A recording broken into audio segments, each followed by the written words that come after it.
Rise with purpose, not just an alarm. As you journey in life, a time will come when silence will scream louder than noise, where the stillness of dawn holds more truth than the clamor of 1,000 voices. When the alarm clock rings, not as a signal to get up, but as a question. Why rise at all? Not every awakening is equal. Some people wake to chase time, others wake to chase truth, and the rarest among us wake to chase eternity. There is a sacred difference between waking up and rising. To wake is biological, but to rise, to truly rise, is spiritual. It is the conscious rebellion against mediocrity. It is the declaration that your breath is not random, your heartbeat not mechanical, your presence not accidental. You are not here by coincidence. You are here on assignment. The world does not suffer from a lack of intelligence. It suffers from a lack of conviction. We are drowning in information, but starving for purpose. And so we settle, living half lives, moving through calendars like ghosts, letting machines set our rhythm, letting screens dictate our meaning. But there is another way. Somewhere in the forgotten depths of your soul, you remember it. A fire that once burned before doubt was taught, before fear dressed itself as responsibility, before the world told you to shrink so others could be comfortable. That fire is not dead, it is only sleeping, and now is the time to wake it. Purpose is not something you find, it is something you remember, and you don't remember it in a rush. You remember it in silence, in stillness, in the sacred hour before the world demands your attention, when the sky is still praying and the sun hasn't yet made up its mind. That hour is holy. Guard it, for it is there that legends are born. It is there that Gandhi found the courage to resist an empire without lifting a fist. It is there that Mother Teresa heard whispers from the poor that the world ignored. It is there that a young girl named Malala decided that knowledge was worth her blood. It is there that you too will remember who you are and why you were sent. Rise, not because of duty, rise because of destiny. You were not built to be a slave to a paycheck. You were not born to be a cog in someone else's machine. You are not a robot with obligations. You are a soul with a mission. And until you awaken to that truth, the alarm will never stop ringing. Not because it is reminding you of time, but because it is reminding you of life. So rise, not just because the alarm says it's time, but because the Spirit says it's now. And when you rise, rise with clarity. Because clarity is power. Confusion is the cage, but clarity is the key. You don't need more time. You need more truth. And truth begins with asking the questions we were trained to avoid. What am I building? Who am I becoming? What am I trading my minutes for? The world will tell you to hustle. But hustle without clarity is just exhaustion wearing ambition's mask. The real warriors are not the busiest, they are the clearest. They don't chase every opportunity. They pursue only what aligns with the eternal within. Bill Gates didn't become great by doing everything. He became great by doing one thing deeply. Mother Teresa did not solve poverty, she touched it with hands that knew what love meant. Clarity isn't about having all the answers. It's about knowing which question you're willing to bleed for. And clarity demands belief. Not in success, not in outcomes, but in yourself. Not the self that others see, but the self that knows. The self that was present the day you were born. The self that whispered dreams to you when the world was asleep. The self that refused to die even when you did. Belief is not a feeling, it is a decision. It is the silent contract you sign every day with the unseen. It is waking up and choosing to walk by vision, not by sight. To act not because you feel strong, but because you know strength is born after action, not before. You must believe not because it is easy, but because it is necessary. Because a person without belief is like a ship without a sail, tossed, wandering, arriving nowhere. But belief, real belief, is the quiet defiance that says, I may be overlooked, but I am not irrelevant. I may be underestimated, but I am not small. I may be bruised, but I am not broken. And belief fuels vision, not just dreams, but vision. Vision is purpose with form. It is imagination with direction. A life lived without vision is not a life. It is just time passing through flesh. Vision is what Moses had in the desert, what Mandela carried through prison bars, what Steve Jobs saw in a garage full of wires, what Mother Teresa held in her palm when she fed one dying man and saw a world healed. Vision is dangerous. It threatens the status quo. It offends comfort. It laughs at statistics. But it is the only thing that has ever changed the world. If your vision does not scare you, stretch you, strip you, then it is not vision. It is just ego dressed in fantasy. True vision humbles you. It makes you weep before it makes you rise. Because it's not about you. It's about what wants to be born through you. And when you finally have clarity and vision, the world will not roll out the red carpet. It will resist you. It will call you crazy. It will tempt you to settle. But purpose is not polite. Purpose does not ask for permission. Purpose knocks once, and then it breaks the door down. Purpose breaks you open. Not to destroy you, but to reveal you. To show you what's real beneath the layers of image, fear, and survival. Purpose does not arrive with flowers and applause.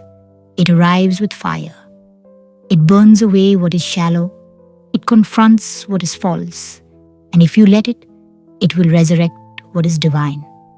Because purpose without discipline is just a wish. It's the candle that flickers but never lights the dark. You cannot ride inspiration alone. There will be mornings when your bones ache and your heart doubts and the silence feels louder than faith. And in those mornings, discipline must carry you. Discipline is not punishment. It is devotion. It is honoring your calling even when comfort calls louder. It is showing up to the mission even when no one claps, when no one sees, when no one believes but you. The world does not need more loud voices. It needs more consistent souls. You don't become great by going viral. You become great by going deeper, again and again and again. Not for attention, but because you've tasted truth, and once you taste it, mediocrity becomes unbearable. Leonardo da Vinci sketched in silence for years before anyone called him genius. Rosa Parks sat quietly long before the world stood for her. Greatness does not rush, it roots. It builds brick by brick, day by day, in private, long before it is revealed in public. Discipline is how you honor your ancestors, how you make your breath count, how you take the pain of your past and shape it into a cathedral for the future. But discipline without action is just theory. You must move. You must begin before you are ready. You must step even when the path is not clear. Because clarity comes in motion, not in stillness. Faith is not just belief, it is movement. It is throwing yourself into the deep waters of uncertainty and trusting that your wings will remember. You will not always feel prepared. That's not weakness. That's a sign you are doing something that matters. That's a sign you are touching eternity. Start the business. Write the words. Make the call. Speak the truth. Forgive the one who broke you. Raise your hand when your soul is saying yes, even if your voice shakes when you speak. The world will try to tame you. It will seduce you with comfort and convenience. But your soul was never meant to be domesticated. You were not born to blend in. You were born to build something holy with your life.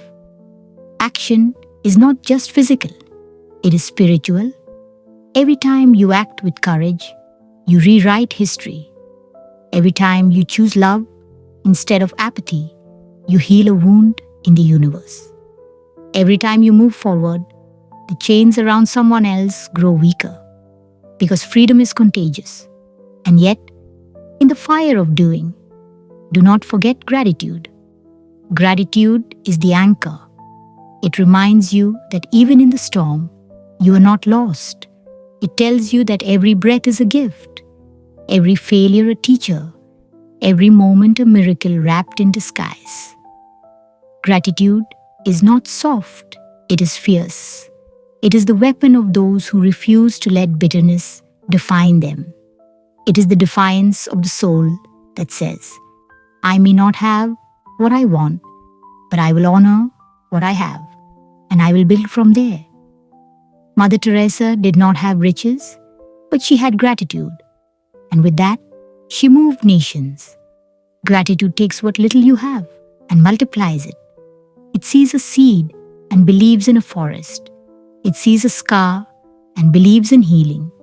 It sees a broken world and believes it is still worth fighting for.